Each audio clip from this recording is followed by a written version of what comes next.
الحمدللہ رب العالمین والعاقبۃ للمتقین والصلاۃ والسلام علی رسولہ الکریم اما بعد فاعوذ باللہ من الشیطان الرجیم بسم اللہ الرحمن الرحیم ان اللہ وملائکتہ یصلون علی النبی یا ایھا الذین آمنوا صلوا علیہ وسلموا تسلیما۔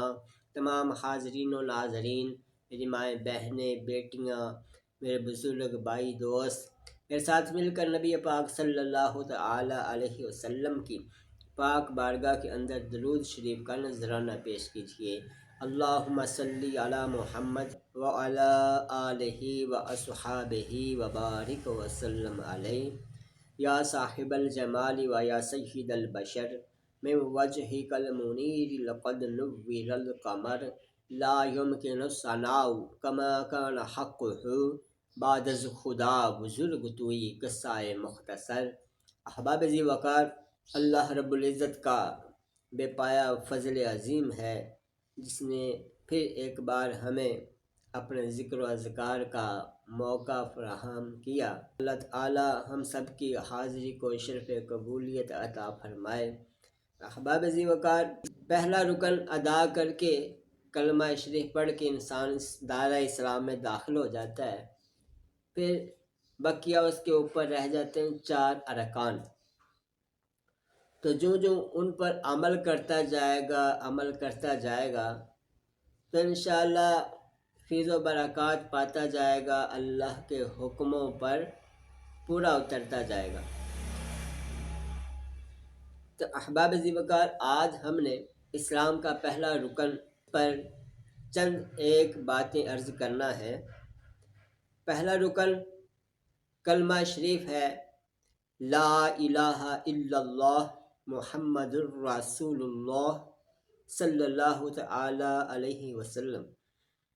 نبی پاک صلی اللہ تعالی علیہ وسلم نے صحابہ کرام رضی اللہ تعالی عنہ سے فرمایا، اے صحابہ اپنے ایمانوں کو تازہ کر لو۔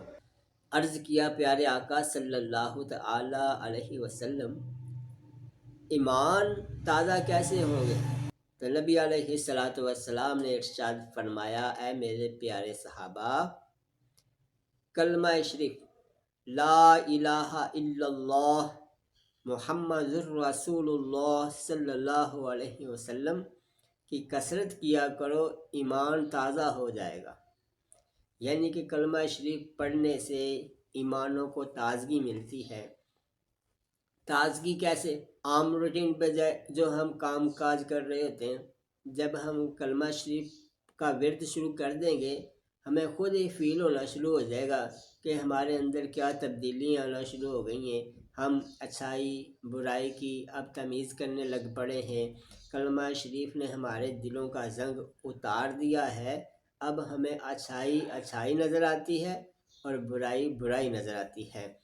تو احباب ذی وقار، کلمہ شریف کی فضیلت پر چند باتیں عرض کر رہا ہوں۔ ایک عربی شخص نبی پاک صلی اللہ تعالی علیہ وسلم کی خدمت اطہر میں حاضر ہوا۔ مسجد نبوی شریف کے اندر آپ صلی اللہ تعالی علیہ وسلم وعظ فرما رہے تھے، بیان فرما رہے تھے۔ اس نے آ کر عرض کیا، پیارے آقا صلی اللہ علیہ وسلم، میں بہت گناہ گار شخص ہوں۔ تو نبی علیہ السلام بیان سے جب فرصت حاصل کی تو اس شخص کو مخاطب کر کے فرمایا، اے عربی شخص، کیا تیرے گناہ آسمان کے ستاروں سے زیادہ ہے؟ اس نے عرض کی، حضور میرے گناہ آسمان کے ستاروں سے زیادہ ہیں۔ پیارے آقا صلی اللہ تعالی علیہ وسلم نے فرمایا، اے عربی شخص، کیا تیرے گناہ آسمان سے برسنے والی بارش کے قطرات سے زیادہ ہے؟ اس نے عرض کیا، حضور میرے گناہ آسمان سے برسنے والی بارش کے جتنے قطرات ہیں ان سے گناہ میرے زیادہ ہیں۔ پیارے آقا علیہ السلام نے فرمایا، روح زمین پر جتنے شجر ہیں، جتنے درخت ہیں، ان کے اوپر جتنے پتے ہیں، کیا تیرے گناہ ان پتوں سے زیادہ ہیں؟ پیارے آقا علیہ السلام نے فرمایا، روح زمین پر جتنے شجر ہیں، جتنے درخت ہیں، کیا تیرے گناہ ان درختوں کے اوپر جو پتے ہیں ان پتوں سے زیادہ ہیں؟ اس نے عرض کیا حضور، روح زمین پر جتنے شجر ہیں، جتنے درخت ہیں، ان کے اوپر جتنے پتے ہیں، میرے گناہ ان پتوں سے بھی زیادہ ہے۔ حضور علیہ الصلاۃ والسلام نے فرمایا، اے اعرابی شخص، کیا تیرے گناہ اللہ کی رحمت سے بھی زیادہ ہیں؟ اس پر وہ رونے لگا، نادم ہونے لگا۔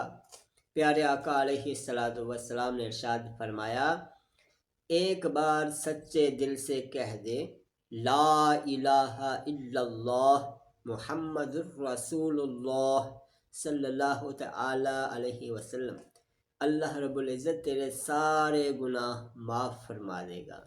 احباب ذی وقار، نبی علیہ الصلاۃ والسلام آپ نے ارشاد فرمایا، روز محشر میزان عمل کے پاس جو ترازو ہے جہاں پر نیکیاں اور بدیاں انسان کی تلتی ہیں، میزان عمل کے پاس جہاں عمل تل رہے ہوں گے، ایک شخص گناہ اس کے بائیں پلڑے میں رکھے جائیں گے، اس کے گناہ کے 99 رجسٹر جو کہ گناہوں سے بھرے ہوئے، اور ہر ایک رجسٹر تا حد نگاہ وسیع ہے، اتنا بڑا رجسٹر ہے گناہوں سے بھرا ہوا، گناہ ہی گناہ لکھے، گناہ ہی گناہ لکھے ہیں۔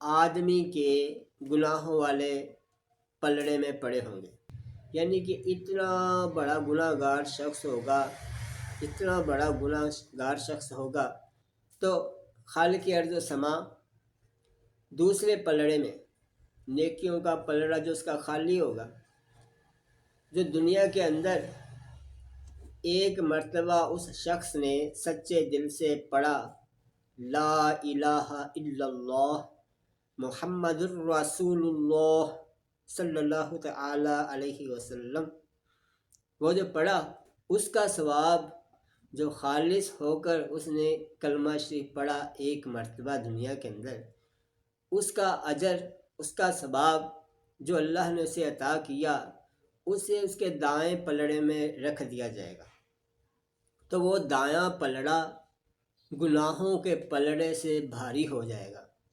تو اللہ تعالیٰ اس کی برکت سے، کلمہ شریف کی برکت سے، اللہ تعالیٰ اس گناہ گار شخص کو بخش دے گا۔ احباب ذی وقار، اللہ تعالیٰ کی ذات تو بخشش کے بہانے تلاش کرتی ہے کہ میرا بندہ کب کوئی نیکی کرے میں اس کے لیے بخشش کا ذریعہ پیدا کر دوں۔ تو احباب ذی وقار، ہمارے بزرگان دین بھی اس کلمہ شریف کا ورد کرتے ہوئے اللہ رب العزت کا قرب حاصل کرتے رہے ہیں۔ تو جیسا کہ پیر جماعت علی شاہ صاحب رحمۃ اللہ علیہ، ان کے متعلق آتا ہے کہ ایک مرتبہ آپ لاہور شہر کے اندر ہاتھ میں تسبیح لیے ہوئے کلمہ شریف کا ورد کر رہے تھے، ادھر سے ایک انگریز آیا تو اس کے ہاتھ میں ریوالور تھا، پستول تھا۔ انگریز نے کہا، بابا جی یہ کیا کر رہے ہیں، یہ آپ کے ہاتھ میں کیا ہے؟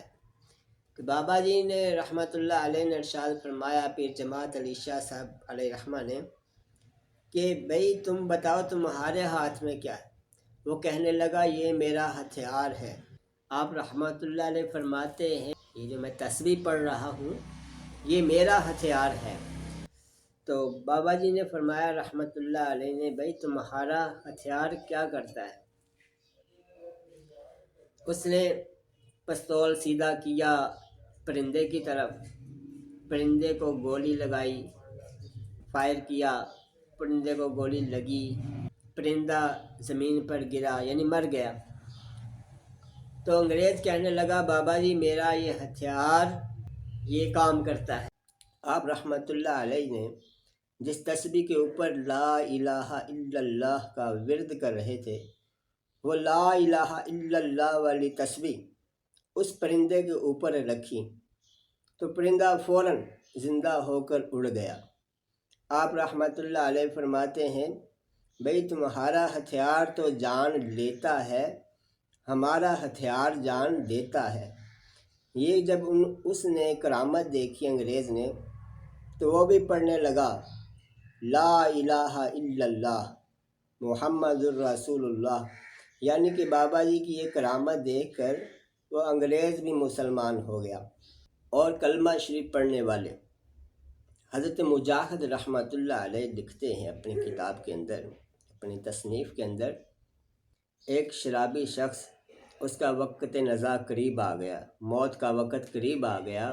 اس وقت کے جو دنان لوگ تھے، سمجھدار لوگ تھے، پڑھے لکھے لوگ تھے، وہ کہنے لگے چلو اس کو کلمہ شریف پڑھا دیں، ساری زندگی تو اس نے شراب پی، شراب میں ہی مرنے لگا ہے، اب بھی نشے کی حالت میں پڑا ہوا ہے۔